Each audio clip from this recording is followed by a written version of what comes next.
Сәлеметсіздер ме, құрметті 7-ші сыныптың оқушылары, қыдырыңыз қалай? Бүгін біз биология пәні бойынша жиынтық бағалауға арналған тапсырмаларды орындайтын боламыз.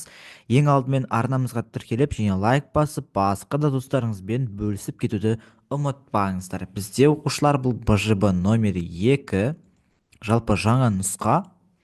Осы жаңа нұсқаларды біз бүгін орындайтын боламыз. Бізде бөлім көбею, өсу және даму бөлімі бойынша жиынтық бағалау тапсырмалары. Олай болса, оқушылар, тапсырмамызды бастайық. Оқушылар, бізде бірінші тапсырма берілген. Тапсырма номері 1, төмендегі көбеюдің екі формасы бойынша берілген тұжырымның шындық немесе жалған екенін анықтаңыз. Және дұрыс тұжырымды дөңгелектеңіз деп бізге берілген екен.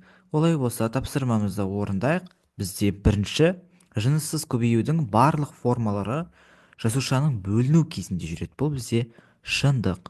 Келесі, екінші, өсімдіктерге жынысты көбею тән емес, бұл бізде жалған. Келесі оқушылар, бізде екінші тапсырма. Төменде берілген жыныссыз көбеюдің түрлерін санмен көрсет деп бізге берілген екен. Бізде бірінші бұл бүршіктену, ал үшінші бұл бізде спора. Жыныссыз көбеюдің түрлері бұл бүршіктену және де спора. Келесі, екінің Б бөлігінің тапсырмасы жынысты көбеюге қатысты санмен белгілеңіз деп бізге берілген екен. Бізде гаметалардың қатысуымен, жынысты көбеюге қатысты санмен белгілеңіз деген. Бізде дұрыс жауап екінші жауап екен. Үшінші тапсырма. Суретте өсімдіктердің өсімді көбею тәсілдері бейнеленген. Өсімдіктердің өсімді көбею тәсілдерінің түрлерін атаңыз деп бізге берілген екен. Олай болса, орындайық. Бізде бірінші түйнек арқылы көбею. Өздеріңізде көріп тұрсыздар, міне түйнек арқылы көбейіп отыр. Екінші, бұл бізде сабақ қалемшелер арқылы көбею. Ал үшінші, бұл бізде пияз тәрізділер. Бұл тамыр сабақ түйнек арқылы көбею. Келесі, төртінші тапсырма. Дұрыс жауабын белгілеңіз. Екі жыныс жасуша гаметаларының қосылуы ұрықтану деп аталады.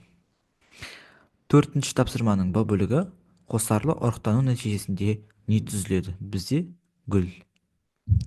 Бесінші тапсырма. Өсімдіктер онтогенезі мен жануарлар онтогенезінің ерекшеліктерін жазыңыз деп бізге берілген екен. Олай болса, тапсырмамызды бастайық. Бізде өсімдіктер онтогенезі, өсімдіктердің онтогенезі барысында морфогенез үдерісі ерекше маңызға ие.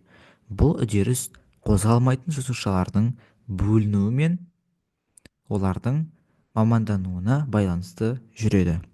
Өсімдіктердің өмір бойы үздіксіз өсуіне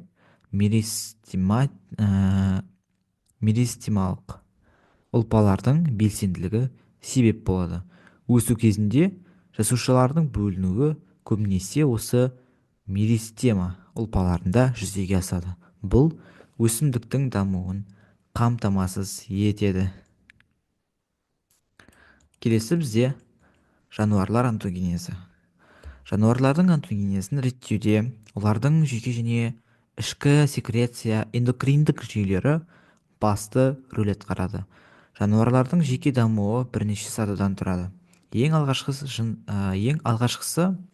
жыныс жасушаларының түзілуі мен ұрықтану үдерісі жүретін кезең. Кейін жануарлардың ұрығы дамып, толық организмге айналатын уақыт келеді. Бұл кезеңде ұрықтың дамуы аналық ағзаға ішінде немесе жұмыртқа ішінде жүреді.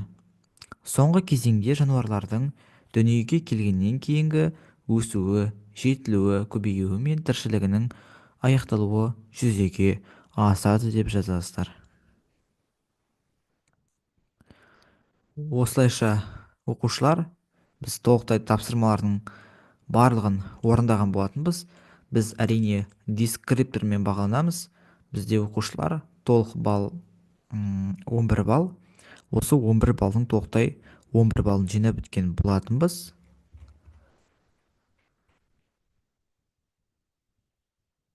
Енді оқушылар осы еңбегімді бағалап, арнама тіркеліп және лайк басып, басқа да достарыңызбен бөлісіп кетуді ұмытпаңыздар. Алдағы уақыттарда да сіздерге арнап номері 3-ші бжб-да түсіретін боламыз. Сол себептен біздің еңбегімізді бағалап кетуді ұмытпаңыздар. Бүгінге осы, сау болыңыздар.